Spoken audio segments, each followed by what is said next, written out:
Hi everyone, I'm Alicia Fiorletta, Senior Editor of Channel Marketer Report, and I have joining me today Ken Romley, who's CEO of Zift Solutions. Ken, thanks so much for taking the time. Oh, my pleasure. Great to be here.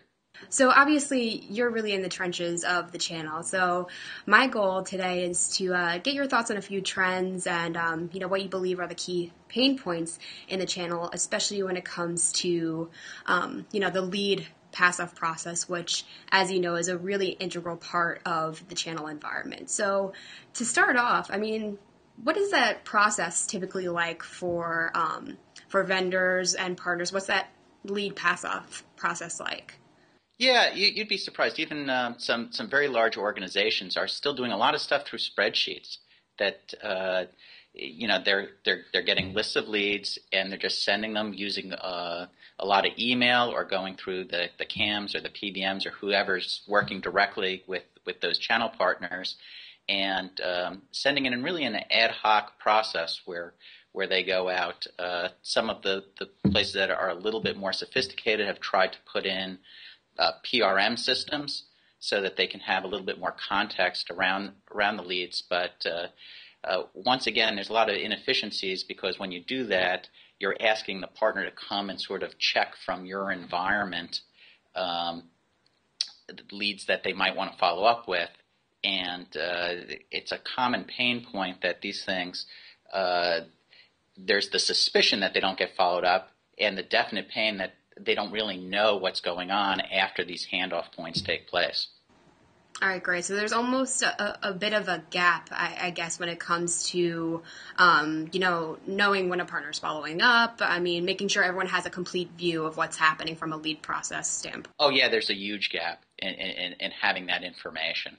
Okay, great. So how can, folks in the channel, I guess both on the vendor and the partner side, how can they make this process more efficient and in turn generate more sales?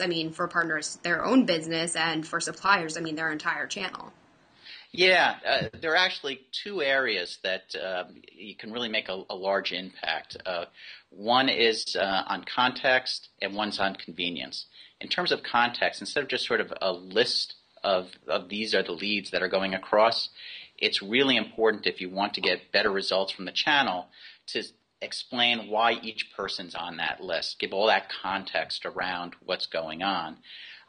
The other piece of that is also to make sure that it's not necessarily going to a channel manager, but you're getting those lead details right to the person who's going to follow up, and then you're working in their environment to see what's going on. And so these integrations in the back end can make a huge difference in terms of visibility. And that's part of how we know that with more context, you're really getting much better results. And so if you get those two things going for you, it can be significantly better than what most people have in place today. Mm-hmm. I think that context piece is really, really critical because, we hear so much about the death of the cold call, right? Someone just trying to pull all this information out, about a prospect or a lead. But if partners are more knowledgeable and have all that information on hand, they can have better conversations, I would think.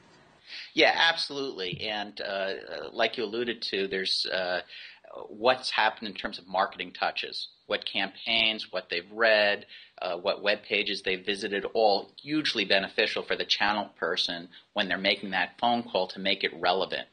Along with that, you also want context in terms of the sales supporting collateral.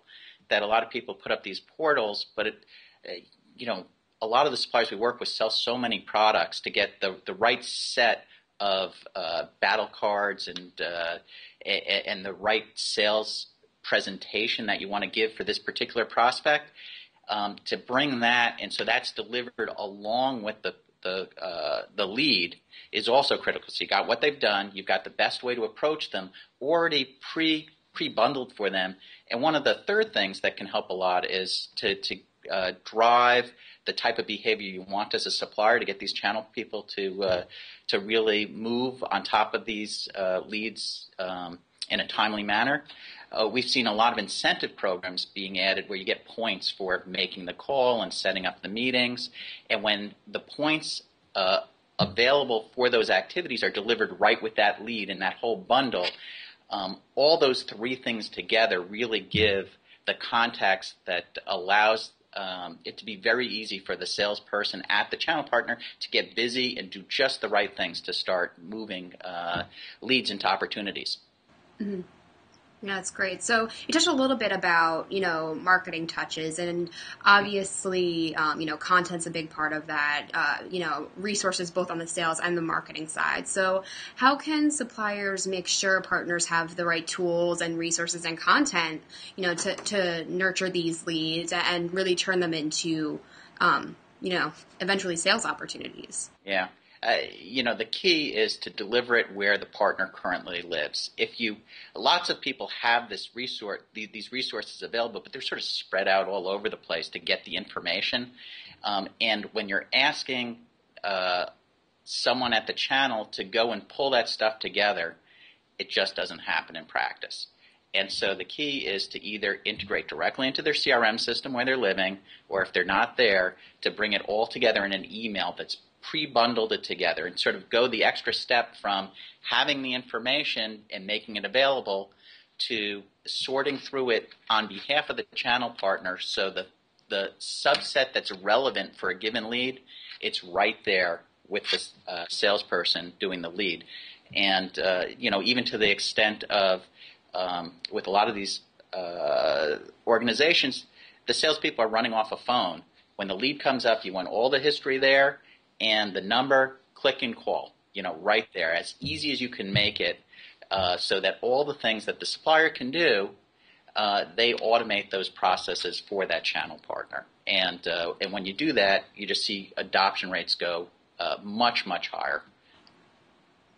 Yeah, absolutely. I can imagine. So we're talking about the subject of content, and obviously you're a channel guy. You probably work with so many suppliers who have different needs and pain points, obviously. So are there any common trends in terms of the most effective types of content? I mean, in terms of lead nurturing, or even from the partner standpoint, the right sales collateral. I mean, are there any significant content trends you're seeing? Well, the big trend that has the biggest impact is to take what you've initially found, but even with the best screening of leads, 2/3 of these people, even if they're the right people to buy, timing just isn't right. And the most effective way to eventually close deals is not to say, well, this guy's not ready to buy and forget about him. It's to put him into a follow-up nurturing program so that there's a constant reminder of when you're ready, we're the experts on this product. And so that's sort of our number one recommendation. People do a good job of getting leads, but they waste too many of them when they don't make it easy for the channel partners to have that follow-up nurturing content. And so making it so that's push button easy. After the call, if it's just a timing issue, make sure he's on a nurturing flow that's going to remind that prospect time and again that channel partner is expert in that solution. Mm-hmm. And then obviously once they go through that nurturing process, they either become a deal or a sale, or, they keep going through that loop. But, we talk about, closing the loop and keeping everyone on the same page. So what information or data is required, to help close the loop and make sure suppliers know what each of their partners are doing? Because, as Zift especially has indicated, I mean, there are so many partnerships that are being managed at a time, so they have to stay on track. Yeah, that's a huge issue. We've had, lots of major manufacturers, high tech too, where the only way that they know what's going on with the leads is they have people calling on the phone lead by lead to say, what's happened with this lead? Very inefficient. They don't get the information.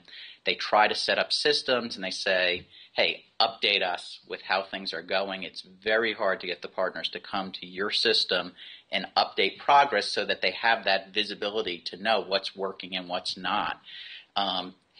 We believe that the solution for that is, once again, to take the onus off the channel partner and go into the environment where they're currently working and just integrate there.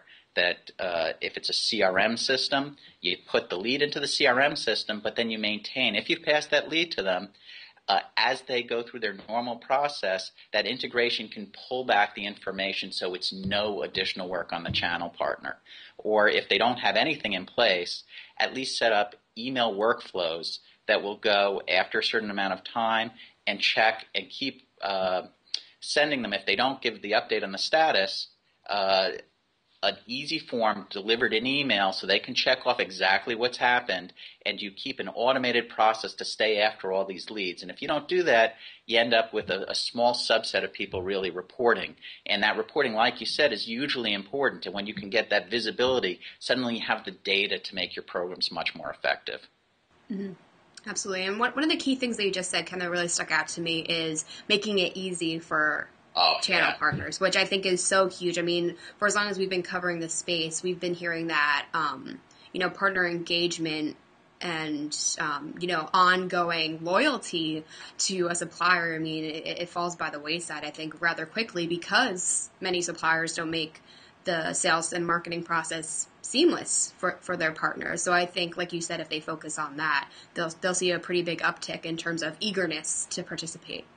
Absolutely. And, what we're seeing is, it's only recently been available that you can actually tie into partner systems. And that's the way to go that next generation of easiness, that people have been making their portals easier and easier and still struggling. I think that next generation that really breaks through is when, instead of asking the partner to come to you, you go to them where they live. And with the new open architectures, for the first time, you can really connect in and not ask them to change their behavior at all. You give them the data they need where they currently live and work. And I think that really raises the bar on ease of use. And we've seen great upticks in terms of adoption as soon as we do that. Excellent, Ken. So I think we covered a lot of really hard-hitting topics and best practices already, but are there any final takeaways that you want to share with everyone watching, in terms of optimizing the lead distribution process or, improving partner engagement and loyalty? I mean, we covered a lot of topics here. Yeah, I'll just go back to the 2 points that I made initially. Context and convenience. Those are the 2 things you got to focus on. Bundling everything up so that you're not asking your partners to pull it together, but you're doing it for them and delivering it where they currently live. And then in an ongoing way, you're not asking them to come back to your partner portal, that by being integrated in, you're just letting them follow their current process and pulling the information back that you need. And that really drives the ease of use that allows them to engage, to have the information so that they can be very effective in closing, and that you have the visibility to prove the results that you're really generating through the channel. Absolutely. And at the end of the day, folks just want results. Definitely a lot of really great insights. Ken, thanks again so much for taking the time out and for sharing your lessons learned from being in the channel and helping suppliers and partners alike. Definitely appreciate it. Thanks again so much for taking the time. And thanks everyone out there for watching.